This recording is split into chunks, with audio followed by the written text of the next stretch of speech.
آیت نمبر 45 چل رہی تھی۔ وَتَرَاهُمْ يُعْرَضُونَ عَلَيْهَا خَاشِعِينَ مِنَ الذُّلِّ يَنظُرُونَ مِنْ طَرْفٍ خَفِيٍّ۔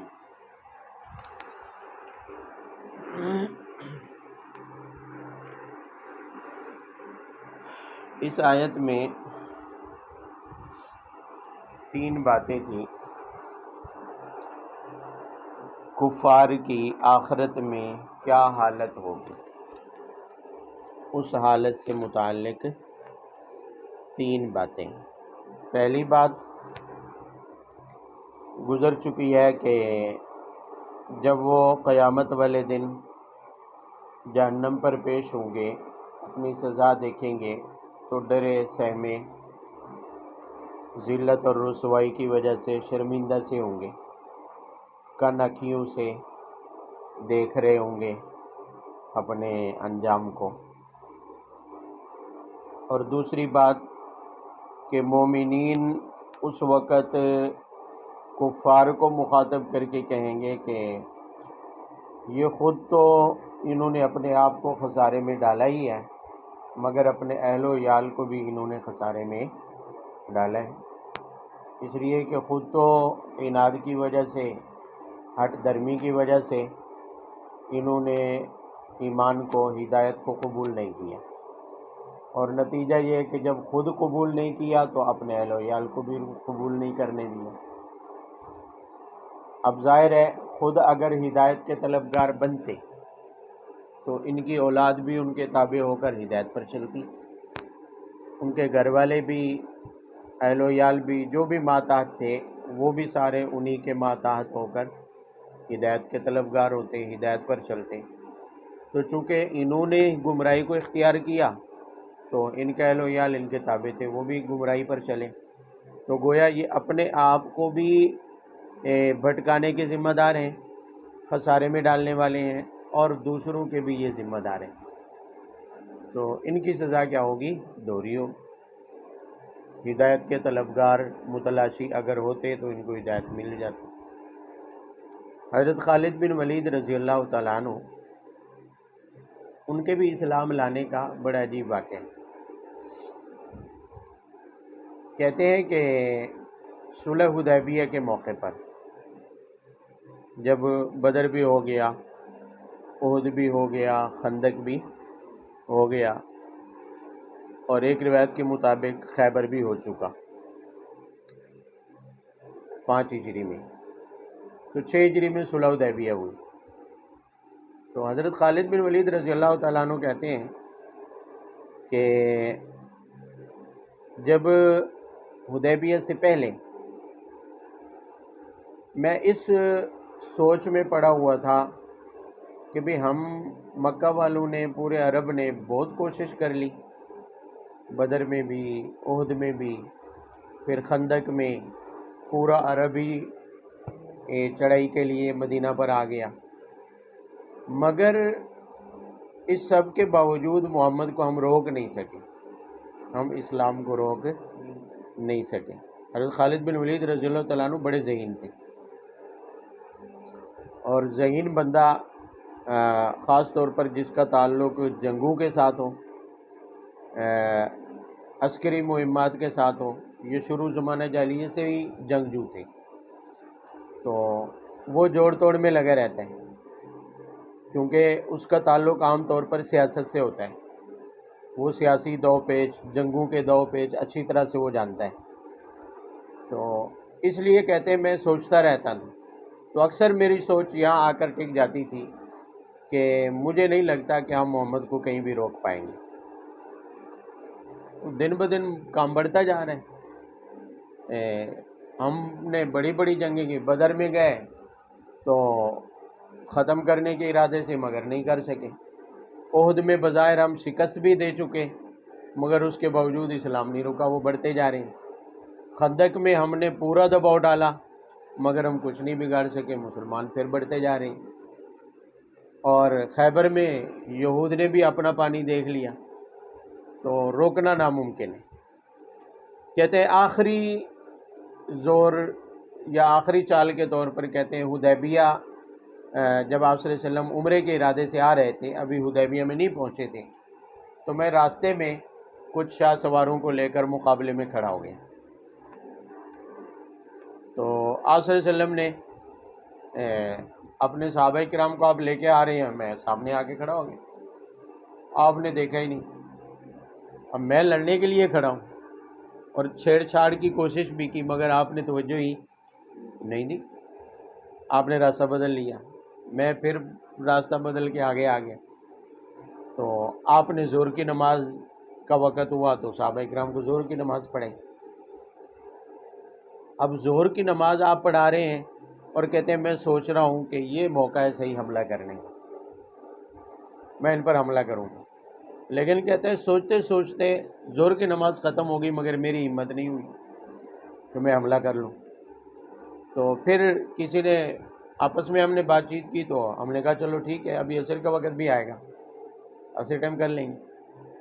تو کہتے ہیں جو ہی ہم عصر کے وقت حملہ کرنے کے لیے سامنے آئے تو ہم نے دیکھا کہ دو حصے ہو گئے ہیں، ایک نماز پڑھ رہے ہیں اور ایک پیچھے پہرا دے رہے ہیں، یعنی الظہر اور عصر کے درمیان میں صلاۃ خوف کی آیات نازل ہو چکی، اور آپ کو بتا دیا گیا تھا کہ سامنے آپ پر حملہ کرنے کے لیے کھڑے ہیں، لہذا آپ صلاۃ خوف پڑھ لیں، لشکر کے دو حصے کر لیں، آدھی آدھی کر کے نماز پڑھیں۔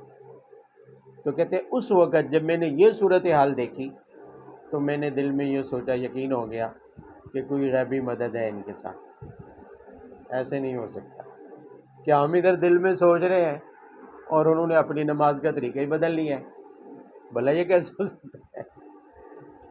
کوئی جاسوس بھی نہیں ہے، آنا جانا بھی کسی کا نہیں ہوا ہے، تو درمیان میں یہ تبدیلی کیسے ہوگی؟ تو اس وقت کہتے ہیں مجھے یقین ہو گیا کہ ان کو نہیں روکا جا سکتا۔ تو آپ صلی اللہ علیہ وسلم نماز سے فارغ ہوئے، اب ہم کھڑے ہیں، پتہ ہے کہ یہ کھڑے ہیں، آپ ایک طرف سے ہو کے چپ چاپ آگے چلے گئے حدیبیہ میں، ہمارے ساتھ کوئی چھیڑ چھاڑ نہیں کی، کوئی تعرض نہیں کیا۔ تو کہتے ہیں میں پھر آیا واپس مکہ میں، اور اس انتظار میں تھا کہ دیکھو اب مکہ والے کیا کرتے ہیں ان کے ساتھ۔ تو حضرت خالد بن ولید کہتے ہیں کہ بظاہر تو مکہ والے ڈٹے ہوئے تھے کہ ہم عمرہ نہیں کرنے دیں گے، لیکن اندر ہی اندر سے وہ سارے کھوکھلے ہو چکے تھے، ڈرے ہوئے تھے کہ محمد اور اس کے ساتھی اگر آ گئے مکہ میں تو چھوڑیں گے نہیں۔ بظاہر تو ڈٹے ہوئے تھے ان کے سامنے کہ ہم مکہ میں نہیں داخل ہونے دیں گے، اور صلح بھی بظاہر اہل مکہ نے شرطیں بھی ایسی لگا دی جو مسلمانوں کو بظاہر دبانے والی تھی، جس کے اوپر وہ خوش بھی تھے۔ تو خالد بن ولید کہتے ہیں کہ میرا ذہن یہ گواہی دے رہا تھا کہ مکہ والے بھی اب ہوا ہو گئے۔ اب میں اس سوچ میں پڑ گیا کہ کہاں جاؤں، میری جائے پناہ کہاں ہوں۔ اب میرے سامنے تین راستے تھے، یا تو حبشہ میں چلا جاؤں، مگر دیکھا کہ وہ نجاشی بھی آپ کا مرید ہو گیا ہے، اسلام قبول کر لیا ہے، حبشہ کا جو بادشاہ تھا۔ روم میں چلا جاؤں تو مجھے اپنا دین چھوڑنا پڑے گا، وہاں نصرانی یا یہودی ہونا پڑے گا، اور ساری زندگی باقی سارے ایام رومیوں کی ماتحتی میں عجم میں گزارنے پڑیں گے۔ یہ بھی کہتے ہیں میں گوارہ نہیں کر سکتا تھا، عرب ہو کے پھر عرب کا ایسا سپہ سالار ہو کر کسی اجمی کے ماتحت گزاروں، یہ بھی میں گوارہ نہیں کر سکتا۔ تو بالآخر میری سوچ اس نقطے پر آ کر ٹک گئی کہ محمد ہی وہ شخص ہے جس کی اتباع پوری دنیا میں اس وقت کی جا سکتی ہے۔ میں اگر نہ بھی جاؤں تو ان قریب مکہ بھی اس کے ہاتھ میں ہوگا، یہ مکہ والے بھی مارے جائیں گے، جو کھڑا ہوگا وہ نہیں بچے گا۔ کہتے ہیں میں نے ایک دو دوستوں کے سامنے بھی یہ بات کی، میں نے کہا دیکھو کہ اب ہماری حالت اس لومڑی کی طرح ہو گئی ہے جو ایک چھوٹے سے سوراخ میں جان بچانے کے لیے گھس جائے، کہ جس میں ایک لوٹا پانی کا بھی ڈالا جائے تو اسے باہر نکلنا ہی پڑے گا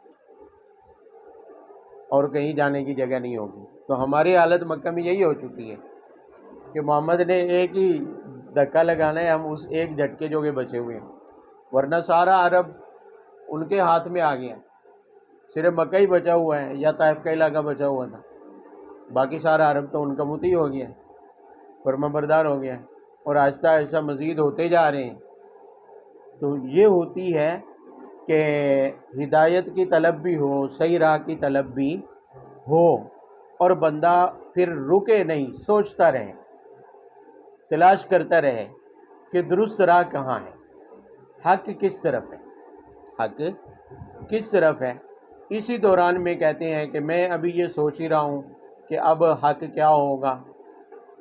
اکثر تو میں نے پہچان لیا کہ بے حق ادھر ہی ہے، لیکن ابھی میں درمیان میں ہوں، تو رات کو خواب میں دیکھتا ہوں کہ میں ایک ایسے میدان میں ہوں، ایسے علاقے میں ہوں جو بالکل تنگ ہے، کہاں سالی ہے، کھانے پینے کو کچھ نہیں ہے، ہریالی نہیں ہے، سبزہ نہیں ہے، کھیت نہیں ہے۔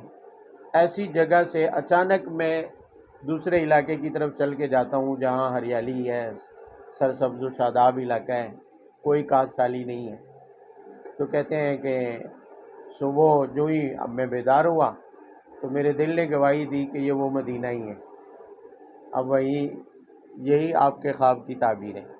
تو خیر سفر کر کے گیا تو سیدھا ابوبکر صدیق رضی اللہ تعالیٰ عنہ کو ڈھونڈتا ہوا پہلے ان کے پاس گیا اور کہا کہ یہ 7 ہجری ہے، عمرۃ القضاء کے موقع پر۔ آپ صلی اللہ علیہ وسلم درمیان میں بات رہے گی، آپ صلی اللہ علیہ وسلم عمرۃ القضاء کے لیے آئے 7 ہجری میں، حدیبیہ والے سال عمرہ نہیں ہو سکا تھا، اگلے سال قضاء کی ہے۔ تو آپ نے میرے بھائی ولید کو بھیجا، ولید بن ولید، یہ ان کے بھائی تھے، مسلمان ہو چکے تھے ان سے پہلے، ان کو کہا کہ خالد کو ڈھونڈ کے لا۔ تو میں نہیں ملا، میں مکہ سے باہر نکل گیا تھا۔ تو آپ صلی اللہ علیہ وسلم نے بہت افسوس کا اظہار کیا کہ خالد جیسا عقل مند آدمی بھی بھلا اس وقت بھی اسلام سے دور ہے، ایسا کیسے ہو سکتا ہے؟ تو کہتے ہیں مجھے میرے بھائی نے خط لکھا جس میں آپ صلی اللہ علیہ وسلم کا یہ اظہار افسوس بھی انہوں نے لکھا اور کہا کہ خالد جیسا عقل مند آدمی بھلا اسلام کو کیسے نہیں پہچان سکتا۔ تو بھائی نے بھی مجھے کہا کہ یار حیرت ہے تیرے اوپر کہ تو اتنا عقل مند ہے، اتنا ذہین ہے، کیا تجھے ابھی بھی سمجھ نہیں آئی بات؟ تو خیر کہتے ہیں جو ہی میں نے وہ خط پڑھا تو اسی رات کو وہ خواب دیکھا۔ تو اگلے دن چل پڑا، مدینہ پہنچا، سیدھا ابوبکر کے پاس ان کو خواب سنایا کہ میں نے خواب دیکھا ہے۔ یہ نہیں بتایا کہ میں اسلام قبول کرنے کے لیے آیا۔ تو ابوبکر نے کہا جو آپ نے خواب میں دیکھا وہاں آ گئے قبول کر لو۔ تو جا کر کلمہ پڑھا اور اس کلمہ کا اظہار فتح مکہ کے موقع پر کیا ہے۔ 7 ہجری میں مسلمان ہو گئے تھے، اظہار جو ہے وہ اعلان باقاعدہ فتح مکہ کے موقع پر۔ بعض لوگوں کو معلوم تھا جو مدینہ میں تھے، بعض کو معلوم نہیں تھا، مکہ والوں کو بھی خود معلوم نہیں تھا، بعد میں علم ہوا کہ خالد تو پہلے ہی مسلمان ہو چکے ہیں۔ تو بہرحال بات کرنے کا مقصد یہ ہے کہ جو طلب میں رہے گا ہدایت کی، تلاش میں رہے گا حق کی، رکے گا نہیں، حق کی تلاش سے رکے گا نہیں تو وہ کبھی حق سے دور نہیں رہے گا، حق سے پیچھے نہیں رہے گا، حق اسے ضرور ملے گا۔ لیکن اگر کسی موقع پر بیٹھ جائے گا، حق کی تلاش ہی نہیں رکھے گا، مجھے ضرورت کیا ہے، بس ٹھیک ہے۔ آج کل ہم مسلمانوں کی بھی یہی حالت ہو گئی ہے بھئی۔ ایک وہ مشرکین مکہ کوئی اچانک آسمان سے ٹپک کے انکاری نہیں ہو گئے تھے، وہ بھی ایک پہلے سے آسمانی دین کو ان کے آباء و اجداد مانتے، لیکن جہالت در آئی ان میں، یہاں تک کہ وہ دنیا کے ہو گئے اور ہدایت کی طلب انہوں نے چھوڑ دی، اور اللہ تعالیٰ نے انہیں ہدایت سے محروم رکھا۔ جو طلب رکھتے تھے ہدایت کی، وہ تلاش میں رہے، اللہ نے 1 سال میں، 2 سال میں، 10 سالوں میں ان کو ہدایت نصیب فرما دی۔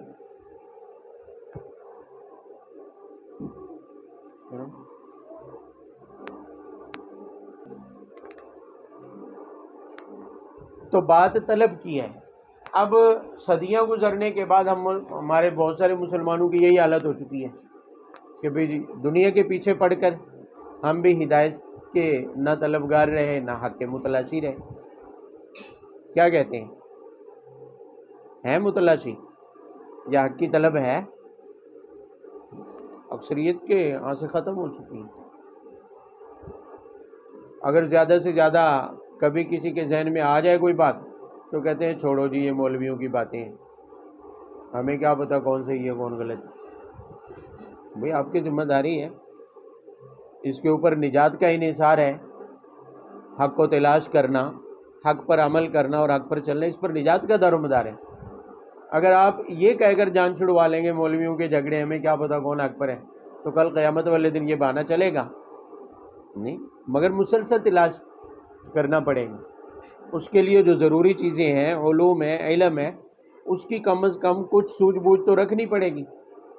قرآن ہے آپ کے سامنے ہے، آپ نے فرمایا 2 چیزیں تمہارے اندر چھوڑے جا رہا ہوں، کبھی گمراہ نہیں ہوں گے، قرآن پاک اور صحابہ کی جماعت، قرآن پاک اور میرے اہل بیت۔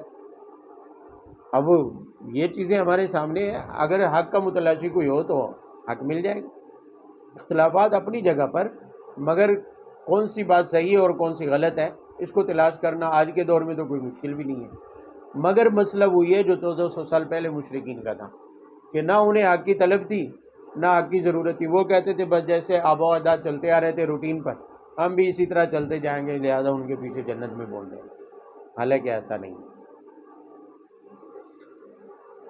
ورنہ پھر نتیجہ یہی ہوگا کہ اپنے اور اپنے اہل و عیال کے اور ماتحتوں کی گمراہی کے ذمہ دار ہوں گے، نسلوں کی گمراہی کے ذمہ دار ہوں گے، اس لیے کہ اہل و عیال گمراہ ہوئے تو ان کے نسلیں بھی تو کیا ہوں گی، ان کی وجہ سے گمراہ ہوں گی، پھر ان کی نسلیں بھی ان کی وجہ سے کیا ہوں گی، گمراہ ہوں گی، تو پھر نسلوں کی گمراہی آ پڑے گی اوپر۔ الا ان الظالمین فی عذاب مقیم، یہ تیسری بات ہے کہ اگر یہ باتیں کسی کو ہلکی لگیں، کون سی؟ کہ بھی جہنم کی سزا کا سن کر بھی اسے دنیا میں گھبراہٹ نہ ہو، اور اپنی اور اہل و عیال کی گمراہی کا وبال سن کر بھی اسے دنیا میں اس کی آنکھ نہ کھلے، تو فرمایا پھر اسے بتا دو الا ان الظالمین فی عذاب مقیم، کہ ظالمین کے لیے قیامت والے دن ہمیشہ ہمیشہ کا عذاب ہو۔ عقیم لفظی ترجمہ ہوتا ہے بانجھ، کیا ہے؟ بانجھ، یعنی جو کبھی ایسی مادہ جو کبھی بچہ نہ دے، جو کبھی بچہ، یعنی ایسا عذاب ہوگا جو کبھی ٹلے گا نہیں، ایسا عذاب ہوگا جو کبھی ٹلے گا نہیں، دائمی عذاب ہوگا۔ تو فرمایا اس پر بھی اگر انہیں کوئی پریشانی نہیں ہوئی کہ کفار کس طرح ذلیل و رسوا ہو کر آئیں گے یا ان کی نسلوں کی گمراہی کا وبال ان پر ہوگا، تو پھر انہیں بتا دو کہ دائمی عذاب کے مستحق، کیونکہ وہ ظالم ہے۔ وہ کیا ہے؟ ظالم ہے، کہ انہوں نے ہدایت کو چھوڑ کر گمراہی کو لے لیا ہے۔ ان کے اصل مقام تو ہدایت تھی، مگر ہدایت کے متلاشی نہیں بنے اور طلبگار نہیں بنے، گمراہی کو لے لیا ہے، تو لہذا ایسے ظالموں کے لیے ہمیشہ ہی والا کیا ہوگا؟ عذاب ہوگا، دردناک عذاب ہوگا۔ آج ہماری حالت یہ ہے کہ بظاہر ہم نام کے مسلمان ہیں، بہت سارے مسلمان یقین جانیں کہ فرائض کا اور قطعی عقائد کا انکار کرتے ہیں، مگر اس کے باوجود اپنے آپ کو مسلمان بھی کہتے ہیں، انکار کر چکے ہوتے ہیں، پتہ نہیں ہوتا لا علمی اور جہالت کی وجہ سے کفر میں چلے گئے ہوتے ہیں، مگر مسلمانوں میں پھر اسلام کا نام بھی لے رہے ہیں، اپنا نام بھی مسلمانوں والا رکھا ہوا ہے، حقیقت میں شریعت کا انکار کر چکے ہیں عملی طور پر، ایسے بھی ہیں بہت سارے۔ وما كان لهم من اولیاء ينصرونهم من دون الله ومن يضلل الله فما له من سبیل۔ بات کو لوٹایا گیا ہے سورت کے ابتدائی مضامین کی طرف، کہ بات تو اس سے شروع ہوئی تھی، تو درمیان میں یہاں چونکہ کفار کے انجام کو بیان کیا جا رہا ہے تو دونوں باتوں کو ملایا جا رہا ہے۔ فرمایا کہ کفار ایک طرف تو اپنے نفع نقصان کا مالک یا اپنا مددگار کس کو سمجھتے ہیں؟ معبودان باطل کو، اور دوسری طرف قیامت میں ان کی حالت یہ ہوگی کہ قیامت والے دن پھنسے ہوئے ہوں گے، دائمی عذاب کے مستحق ہوں گے۔ تو ایسی حالت میں ان کی وہ معبودان باطلہ والی جو جماعت ہے، ما کان لهم من اولیاء، وہ یہاں کام نہیں آئے گی۔ یہاں اللہ تعالیٰ کے علاوہ کوئی بھی ان کی مدد کرنے والا، یعنی اللہ سے چھڑا کر، جہنم سے نکال کر، عذاب سے نکال کر انہیں کہیں اچھی جگہ لے جائے، کوئی بھی وہاں پر نہیں ہوگا، معبودان باطلہ میں سے کوئی بھی وہاں نہیں آئے گا۔ مگر ہم کہتے ہیں کہ پیر ہمارا توڑ تک لے جائے گا ہمیں جنت میں، غوث پاک تو پکا لے جائیں گے جنت میں، فلانا ہمیں جنت میں پکا لے جائے گا۔ اللہ تعالیٰ فرماتے ما کان لهم من اولیاء ینصرونهم من دون اللہ، کوئی کسی کو نہیں لے جائے گا، اللہ تعالیٰ کے علاوہ کسی کی جرت نہیں ہوگی کہ اپنے کسی ماننے والے کو جہنم سے نکالے اور جنت میں اور تو اور چلو باقی تو ادھر والے ہوں گے نا، دنیا والے، شیطان جو جنت سے بھی واقف ہے اور جہنم سے بھی کیا ہے، وہ بھی اپنے پیروکاروں کو جہنم سے نکال کر جنت کی طرف نہیں لے جا سکے۔ وہ تو جنت کو جانتا ہے نا، پہچانتا ہے، وہ تو جنت کا باسی رہا ہے، جنت میں وہ رہا ہے، پھرا ہے، گھوما ہے، اس کو وہاں کے راستے بھی معلوم ہوں گے۔ مگر وہ شیطان بھی آپ پڑھ چکے ہیں سورہ بقرہ میں دوسرے پارے میں، وہ کیا کہے گا؟ چٹا انکار کر دے گا کہ میں نے ان کو نہیں گمراہ کیا تھا، میں نے ان کو گمراہ، میں ذمہ دار نہیں ہوں ان کا، سیدھا پھر جائے گا۔ تو جو ناواقف ہیں انسانوں میں سے ہیں، ادھر ہی پیدا ہوئے، جنہوں نے جنت اور جہنم دیکھی ہی نہیں ہے، تو وہ بھلا کیسے اللہ تعالیٰ کے عذاب سے، اللہ تعالیٰ کی سزا سے اپنے ماننے والوں کو چھڑا کر جنت میں لے جائیں گے؟ وہ تو خود بیچارے پکڑے ہوئے ہوں گے، خود پتہ نہیں کہاں کھڑے ہوں گے، ان کے ساتھ کیا ہونا ہے کسی کو معلوم نہیں ہے، چاہے کوئی ولی ہے، چاہے کوئی شہید ہے، چاہے کوئی غازی ہے، مگر اس کا انجام وہ تو اللہ تعالیٰ نے طے کرنا ہے۔ یہ تو نہیں ہے کہ ان کا حساب و کتاب ہی نہیں ہے۔ اب شہید کی بخشش ہے، اس کا یہ مطلب تھوڑی ہے حقوق العباد ہو سکتے ہیں، کسی کے حق مارا ہو اس کی تو معافی نہیں ہے۔ اب کسی کا ولی ہونا جو ہماری نظر میں ولی ہے، نہ جانے اللہ کے ہاں وہ ولی ہے یا نہیں ہے۔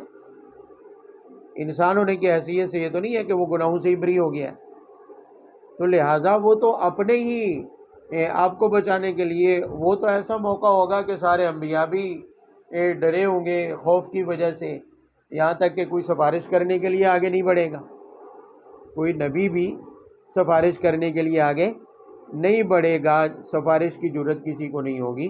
تو ما کان لہم من دون اللہ اولیاء، اللہ تعالیٰ کے علاوہ وہاں کوئی مددگار اور کارساز نہیں ہوگا۔